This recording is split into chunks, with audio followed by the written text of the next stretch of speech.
अब ग्रेचुटी के लिए आपको 5 साल रुकने की जरूरत नहीं है। इंडिया में सैलरीड प्रोफेशनल्स के लिए कुछ ऐसे चेंजेस हो रहे हैं जिससे करोड़ों एम्प्लॉयज का फ्यूचर सिक्योर हो जाएगा। पहले क्या होता था, अगर आप किसी कंपनी में लगातार 5 साल तक काम करेंगे तभी आपको ग्रेचुटी के बेनिफिट्स मिलते थे, और वो एम्प्लॉयज जैसे contract workers, fix term workers, seasonal staff, ये सभी लोग इन बेनिफिट्स से बाहर हो जाते थे। बट अब सरकार ने सब कुछ चेंज कर दिया है। इंडिया में अब लेबर सिस्टम को ही मॉडर्नाइज किया जा चुका है, वो भी 4 लेबर कोड्स के थ्रू। पहला है कोड ऑन वेजेस। ये लॉ आपको इंडिया में मिनिमम वेजेस की गारंटी देता है और सैलरी पेमेंट या बोनस के रूल्स को एक ही जगह सिंप्लीफाई और स्टैंडर्डाइज करता है। दूसरा आता है इंडस्ट्रियल रिलेशन कोड। ये लॉ कंपनी और एम्प्लॉयज के बीच काम के दौरान होने वाले डिस्प्यूट्स, यूनियंस और एम्प्लॉयमेंट रूल्स को स्ट्रीमलाइन और सिंप्लीफाई करता है। तीसरा है सोशल सिक्योरिटी कोड।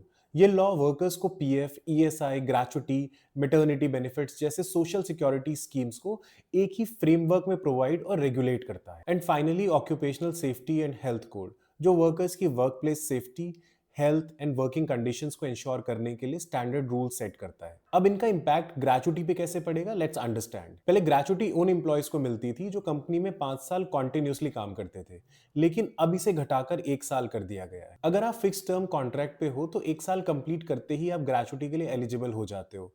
और अब कॉन्ट्रैक्टर के थ्रू काम करने वाले वर्कर्स को भी वही ग्रेचुटी मिलेगी जो परमानेंट एम्प्लॉयज को मिलती है, और रिस्पॉन्सिबिलिटी प्रिंसिपल एम्प्लॉयज पर आती है। अगर आप लेबर लॉ से संबंधित कोई भी जानकारी चाहते हैं तो सिंपली कमेंट सेक्शन में लेबर आप लिख दीजिए, मैं आपको उसकी पीडीएफ शेयर कर दूंगा।